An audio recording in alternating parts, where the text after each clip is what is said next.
세계 명문대를 졸업하고 막대한 상속까지 예정되어 있던 사우디 석유재벌 상류층 자매. 그러던 어느 날 두 사람은 아무런 말도 없이 갑자기 사라졌습니다. 그리고 한국에서 걸려온 한 통의 전화에 사우디 재벌 아빠는 충격의 말을 잃었습니다. 사우디의 부와 명예를 포기하고 떠난 딸들. 그녀들은 왜 한국으로 갔을까요? 그리고 두 딸을 찾으러 한국에 간 사우디 아빠의 눈물.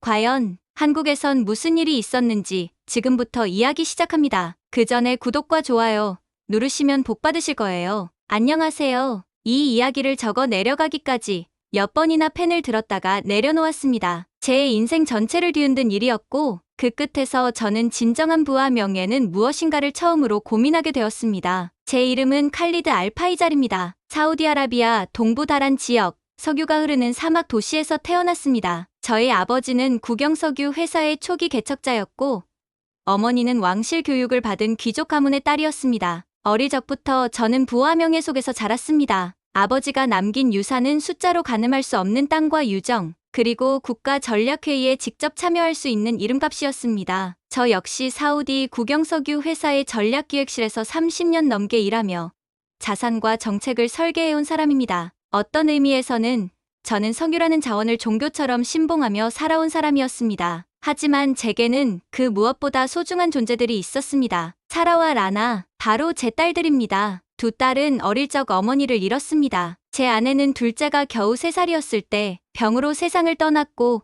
그 이후로 저는 혼자서 아이들을 키워야 했습니다. 가문과 사업, 종교와 체면, 어느 하나 내려놓을 수 없는 삶 속에서 저는 두 아이에게만큼은 최선의 환경과 최고의 교육을 주기 위해 살아왔습니다. 사라는 차분하고 조용한 아이였습니다. 학문적 성취가 뛰어나 영국 리옹에서 의학을 전공했고 가문을 잇는 품위를 몸에 익히도록 엄격히 교육했습니다. 라나는 외향적이고 생기 있는 아이였죠. 언어에 재능이 많아 프랑스어, 영어, 아랍어는 물론 일본어까지 익혔고 런던에서 국제관계학을 전공했습니다. 두 아이 모두 파이잘 가문의 이름을 전 세계로 확장할 다음 세대라고 믿어 의심치 않았습니다. 저는 항상 아이들에게 말했습니다. 너희는 개인이 아니라 역사를 지닌 이름이다. 선택에는 가문의 무게가 따른단다. 그런데 어느 순간부터 연락이 점점 줄어들었습니다. 처음엔 바쁘겠지 싶었습니다. 의학과 국제관계라는 전공 특성상 실습과 논문 준비로 여유가 없을 거라고 생각했습니다. 하지만 일주일,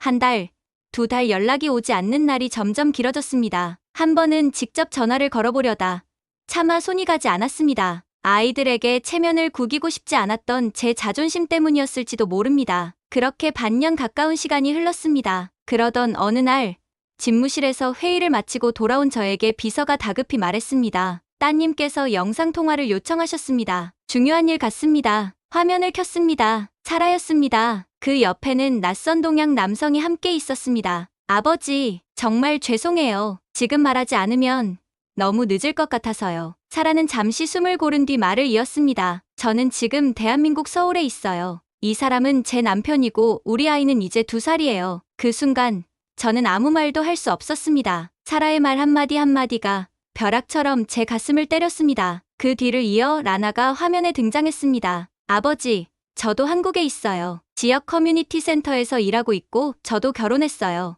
아이도 있습니다. 그 말을 들은 저는 아무 대꾸도 하지 못한 채 통화를 꺼버렸습니다. 의자에 주저앉아 한참을 멍하니 있었습니다. 제 머릿속엔 단 한 가지 생각밖에 떠오르지 않았습니다. 이건 가문과 혈통에 대한 배신이다. 그날 밤 저는 서재에 홀로 앉았습니다. 서재는 고가의 이탈리아 가구로 꾸며진 공간으로 세계 에너지 지도와 국제 육아 흐름 차트가 걸려 있었습니다. 책상 서랍에는 파이잘 가문의 족보가 정갈하게 정리되어 있었죠. 그리고 그 족보에는 사라와 라나의 이름 옆에 공란으로 남겨둔 혼인, 계획과 가문, 내 역할 지정란이 있었습니다. 그 공간에서 저는 처음으로 외로움을 느꼈습니다. 아이들의 결혼을 몰랐다는 사실도 충격이었지만 더 큰 슬픔은 그 기쁜 순간을 함께 나누고 싶지 않았다는 거구나 라는 깨달음이었습니다. 그 다음 날 아침 저는 단 한 통의 메일을 보냈습니다. 국영석유회사 전략기획실 칼리드 알파이잘, 첫 장기 휴가를 신청합니다. 행선지 대한민국 서울, 귀국 일정 미정, 30년 넘는 근무 기간 동안 한 번도 개인 휴가를 내지 않았던 제가 그날 처음으로 짐을 쌌습니다. 그 이유는 단 하나였습니다. 두 딸을 내 손으로 다시 확인해야겠다. 왜 그들이 내게 이 선택을 숨겼는지 직접 듣고 싶다. 비행기 안에서 저는 긴 침묵 속에 앉아 있었습니다. 수십 차례 국제회담을 다녔고 수많은 글로벌 도시를 오갔던 제가 이토록 무거운 마음으로 여행한 건 처음이었습니다. 한국이라는 나라는 저에게 단지 출장의 대상지일 뿐이었습니다. 그곳에서 제 딸들이 왜 삶을 이어가고 있는지, 왜 사우디라는 풍요로운 나라를 떠났는지, 왜 내게 말하지 않고 그렇게 중요한 결정을 했는지 그 모든 질문의 답을 찾기 위해 저는 지금 서울로 향하고 있었습니다. 그리고 저는 몰랐습니다. 그 여정이 제 인생의 방향을 완전히 바꿔놓을 줄은요. 석유는 제게 전부였습니다. 하지만 그보다 더 큰 에너지가 이 세상에 있다는 걸 저는 그때까지 알지 못했습니다. 비행기가 인천공항 활주로에 착륙하던 순간 창밖으로 보이는 서울의 야경은 제가 상상했던 어떤 도시보다도 반듯하고 빛났습니다. 하늘에서 내려다보는 그 빽빽한 불빛들 하나하나가 누군가의 가정이라는 생각을 하자 이상하게도 제 마음속엔 묵직한 울림이 생겼습니다. 솔직히 말하자면 저는 한국이라는 나라에 대해 큰 기대를 하지 않았습니다. 석유도 없고 아시아의 작은 반도 국가, 제가 알던 한국은 그저 제조업으로 성장했다는 경제지 속의 존재일 뿐이었습니다. 딸들이 왜 하필 그런 나라를 선택했는지 이해할 수 없었습니다. 하지만 공항에 발을 내딛자 저희 편견은 단숨에 무너지기 시작했습니다. 인천공항은 제가 예상했던 어느 공항보다도 정돈되어 있었고 깔끔하고 조용했습니다. 공항 내부에는 사람들로 분주했지만 혼잡하지 않았습니다. 각자 목적지를 향해 움직이는 사람들의 얼굴에는 여유와 질서가 있었고 안내 표지판은 모든 외국어를 포함해 체계적으로 정렬되어 있었습니다. 입국 심사대에서는 낯선 말로 인사를 건네는 직원이 정중하게 저를 맞이했습니다. 가장 놀라운 건 제 신분이나 국적을 묻는 방식이 아니었습니다. 그들의 태도였습니다. 제게 말을 걸던 그 한국인은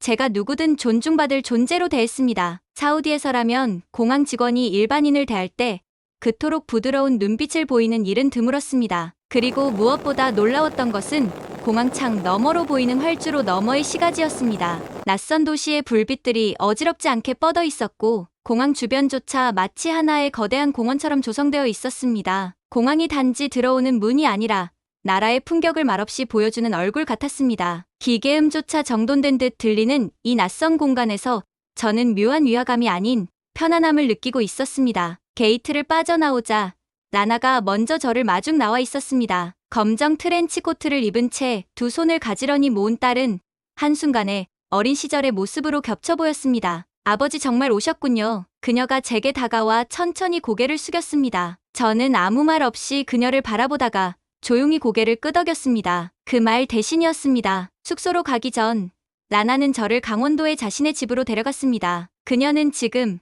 지역 커뮤니티 센터에서 일하고 있다고 했습니다. 이방인에게도 열려있는 문화행사, 다문화 가정 지원 활동, 청소년 교육 프로그램, 제게는 모두 생소한 말들이었습니다. 그날 밤 그녀의 집에서 라나의 남편을 처음 만났습니다. 이름은 민수라고 했습니다. 군 복무를 마친 뒤 현재는 지역 소방서 구조대에서 근무 중이라고 했습니다. 제겐 전혀 예상치 못한 선택이었습니다. 장인어른, 만나 뵙게 되어 정말 영광입니다. 항상 라나에게 아버님 이야기를 많이 들었습니다. 그의 태도는 정중했고 말투는 진심이 담겨 있었습니다. 하지만 저는 냉담하게 대했습니다. 자네가 내 딸을 책임질 수 있다고 생각했나? 그는 한순간 당황한 기색을 보였지만 이내 고개를 숙이며 말했습니다.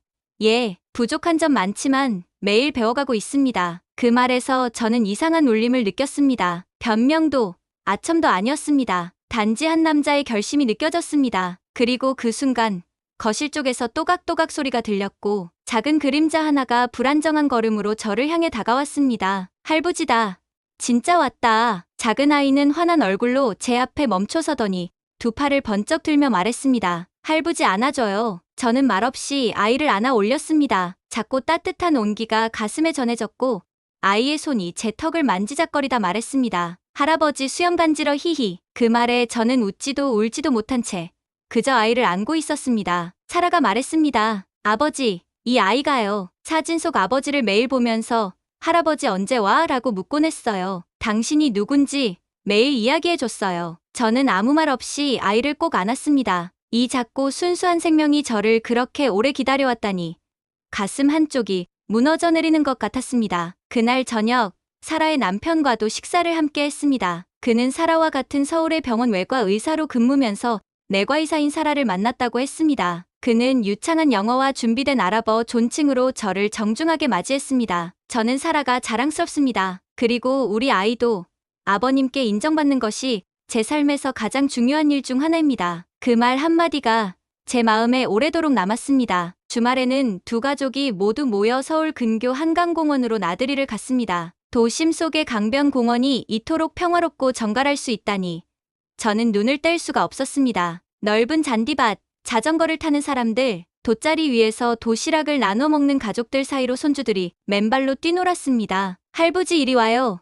우리랑 같이 뛰어요. 작은 손이 제 손을 잡고 끌어당기며 말했습니다. 할아버지 달리면 구름도 따라와요. 그 말에 저는 결국 웃음을 터뜨리고 말았습니다. 그리고 처음으로 정장을 벗고 신발을 벗고 잔디밭을 함께 걸었습니다. 그날 딸들과 손주들 그리고 사위들과 함께 찍은 한 장의 사진은 제 인생의 새로운 시작을 보여주는 증표가 되었습니다. 한강에서의 평화롭고 따뜻한 하루가 지나고 저는 다시 서울의 밤거리를 걸었습니다. 손주들의 웃음소리가 귓가를 떠나지 않았고 처음으로 제 이름이 아닌 할아버지라는 호칭으로 불린 기억이 진심으로 소중하게 느껴졌습니다. 그러나 그날 밤 숙소로 돌아온 저는 깊은 생각에 잠기게 되었습니다. 이 아이들이 이토록 따뜻하고 안정된 삶을 누리는 곳, 제가 외면해왔던 이 한국이라는 나라에 대해 저는 아직 너무 많은 것을 모르고 있었습니다. 그 다음 날 라나가 말했습니다. 아버지, 오늘은 제가 일하는 센터에 함께 가보시겠어요? 꼭 보여드리고 싶은 게 있어요. 저는 고개를 끄덕였습니다. 어떤 말을 듣기보다 이제는 직접 보고 싶었습니다. 그 아이들이 왜 이곳을 선택했는지, 이곳에서 어떤 삶을 사는지, 어떤 사람들과 어울리며 살아가는지. 라나가 일하는 지역 커뮤니티 센터는 도시 외곽의 조용한 동네에 자리 잡고 있었습니다. 건물은 크지 않았지만 정문 옆에 놓인 작은 화단과 벽에 그려진 벽화가 정겹고 생기 있어 보였습니다. 센터 안에는 다양한 국적의 아이들과 어머니들이 있었습니다. 이주 가정의 아이들이 서로 다른 언어로 떠들고 있었고 한국어를 배우는 어머니들 옆에서 라나는 유창한 한국어로 천천히 설명을 돕고 있었습니다. 이곳에선 다양한 나라에서 온 분들이 한국 사회에 잘 적응할 수 있도록 교육과 상담을 제공하고 있어요. 저도 처음엔 통역 봉사로 시작했다가 이제는 프로그램을 기획하고 있어요. 저는 말없이 그 모습을 바라보았습니다. 라나는 아이들에게 종이접기를 가르치고 중간중간 그들의 말을 경청하며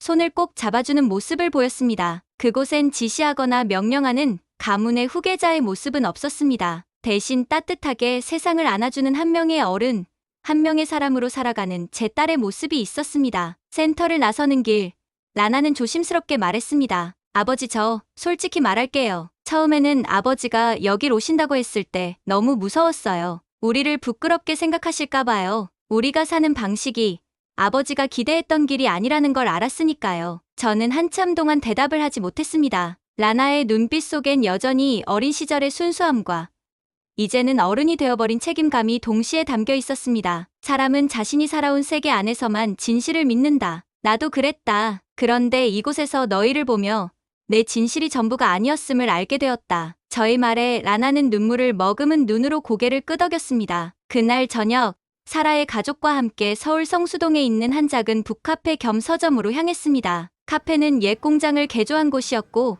콘크리트 벽 위엔 한국과 세계의 다양한 책들이 꽂혀 있었습니다. 아이들을 위한 그림책 코너엔 한국 전래동화부터 외국 동화까지 정갈하게 정리되어 있었고 손주들은 조용히 책을 꺼내 들고 바닥에 앉아 읽기 시작했습니다. 이곳은 요즘 한국의 젊은 부모들 사이에서 인기가 많아요. 아이와 함께 책을 읽고 휴식을 취하는 공간이죠. 그곳에서 나눈 대화는 한없이 따뜻하고 잔잔했습니다. 사라는 병원 이야기를 하며 최근 병원에서 경험한 놀라운 의료 시스템에 대해 자랑스럽게 말했습니다. 아버지, 요즘 병원에선 인공지능 기반의 진단 보조 시스템을 쓰고 있어요. 환자의 혈액 데이터나 영상 자료를 통해 몇 초 만에 의심 질환 리스트가 출력되죠. 그리고 그걸 바탕으로 진료 속도도 정확도도 높아졌어요. 그런 기술이 지금 당장 사용되고 있단 말이냐? 네, 많은 대학병원에서 이미 정착되었어요. 의료진도 AI도 환자도 함께 협력하는 진료 체계죠. 저는 믿기지 않았습니다. 석유 한 방울 없이 자란 이 나라가 기술과 인간이 어우러지는 의료 시스템을 만들어냈다는 사실이 감탄을 넘어 경외로 다가왔습니다. 잠시 후 우리는 근처의 한식당으로 자리를 옮겼습니다. 딸들이 고른 메뉴는 김치찌개, 잡채, 불고기, 그리고 손주들이 좋아한다는 계란찜이었습니다. 아버지, 꼭 한 번은 제대로 된 한국 음식을 드셔보셔야 한다고 생각했어요. 처음 젓가락을 드는 손이 낯설었지만 음식에서 나는 깊은 향과 깔끔한 맛에 저는 놀랐습니다. 김치의 매운맛과 함께 어울리는 구수한 국물, 불고기의 달큰한 풍미, 밥과 반찬을 함께 먹는 그 방식은 단순한 식사가 아닌 하나의 문화처럼 느껴졌습니다. 음식에도 이 나라의 정서가 녹아있구나. 처음엔 낯설었던 이 맛이 어느 순간 제 마음을 녹이고 있었습니다. 이렇게 따뜻하고 정갈한 한 끼 안에 이 나라의 과거와 미래가 함께 담겨 있는 것처럼 느껴졌습니다. 왜 딸들이 이곳을 선택했는지 알 것 같았습니다. 그날 밤, 저는 오랜 시간 책상 앞에 앉아 있었습니다. 숙소 탁자 위에는 제가 가져온 오래된 명함 지갑이 놓여 있었습니다. 그 안에는 제가 국영석유회사의 전략본부장 시절 쓰던 금방 명함이 한 장 남아 있었습니다. 저는 조용히 그것을 꺼내어 두 사위에게 보여주며 말했습니다. 이건 내가 30년간 쥐고 살았던 이름이다. 하지만 이제 이 이름보다 더 중요한 유산을 너희에게 남기고 싶다. 작은 상자를 열어 저는 각각에게 작은 USB 하나씩을 건넸습니다. 그 안에는 제가 생전에 쌓아온 지식과 경험, 그리고 두 딸에게 남긴 영상 메시지와 손주들에게 들려주고 싶은 이야기들이 담겨 있었습니다. 이건 내가 너희를 어떻게 키웠고 어떤 꿈을 품고 살아왔는지, 그리고 이제 너희가 그 꿈을 어떻게 이어갈 수 있을지를 담은 이야기다. 무형의 유산이지만 언젠가 아이들이 이걸 보고 할아버지를 기억할 수 있다면 그걸로 충분하다. 사위들은 말없이 고개를 숙였습니다. 다음 날 아침, 인천공항으로 향하며 저는 유난히 천천히 발걸음을 옮겼습니다. 출국장 입구 앞에서 손주들이 마지막으로 저에게 달려와 안겼습니다. 할아버지 꼭 또 와요.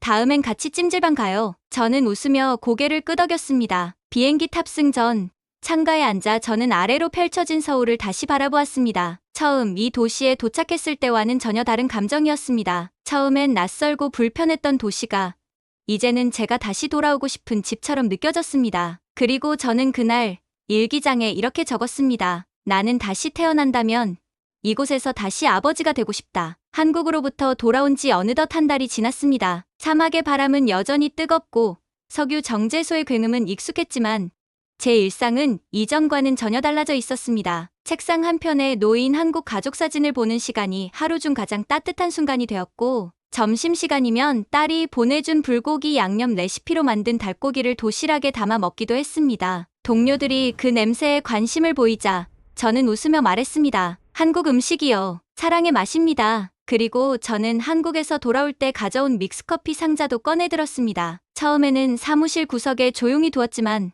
어느 날 회의 중 졸린 눈으로 저를 쳐다보던 직원에게 한 잔을 타주며 말했습니다. 이건 서울에서 제 사위가 준 선물입니다. 커피라기보단 기분을 바꾸는 마법이죠. 그날 이후로 직원들은 자주 제 책상 앞으로 다가와 말했습니다. 이사님, 혹시 오늘도 그 커피 있으신가요? 하루는 임원급 회의에 믹스커피를 가져가 조용히 한 잔씩 돌렸는데 회의 말미에 한 간부가 말했습니다. 이 커피는 좀 다르군요. 마음이 편해지는 맛입니다. 그 순간 저는 알았습니다. 비록 사막에서 태어난 제가 이렇게 한국의 따뜻함을 나누고 있다는 사실을요. 딸들과는 매주 영상통화를 합니다. 손주들은 점점 더 자라났고 제게 한국 동료를 불러주며 웃습니다. 사라는 가끔 병원에서 있었던 이야기와 함께 아버지, 한국 의대에서 강의 한번 하시는 건 어때요?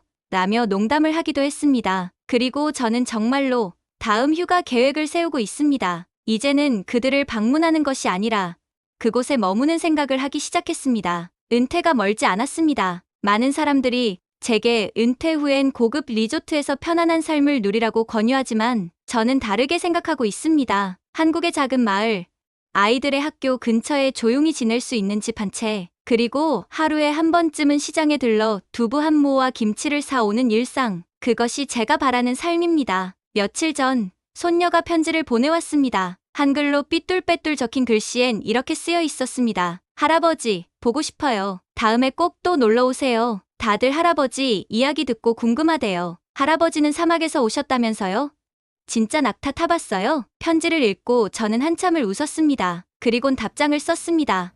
그럼 할아버지는 진짜 낙타도 타봤단다. 그런데 지금은 너희 생각에 더 많이 탄다. 마음속 낙타를 말이야. 그 문장을 적고 나니 눈물이 났습니다. 하지만 이번엔 슬픔이 아니라 온전한 감사와 따뜻함에서 흘러나온 눈물이었습니다. 그리고 저는 압니다. 진정한 애국은 나라를 위해 사는 것도 죽는 것도 아닌 사랑하는 사람들을 위해 살아가는 것이라는 것을요. 이제 저는 석유회사의 임원이기 전에 두 딸의 아버지이며 한국 손주들의 할아버지입니다. 그것이 제가 인생에서 얻은 가장 큰 직함이자 가장 귀한 이름입니다. 진짜 가족이란 피로만 이어지는 것이 아니라 서로를 존중하고 이해하며 사랑으로 다시 태어나는 존재들이라는 것을 배웠습니다. 한국에서의 시간은 제 인생을 바꾸었습니다. 딸들의 선택을 이해하기까지 너무도 오랜 시간이 걸렸지만 그 시간 덕분에 저는 진짜 아버지가 될 수 있었습니다. 혹시 이 영상을 보고 계신 분들 중 낯선 문화와의 거리감 때문에 가족을 오해하고 있는 분이 계시다면 저의 이야기가 작은 용기를 드릴 수 있었으면 합니다. 가족은 우리가 지키는 것이 아니라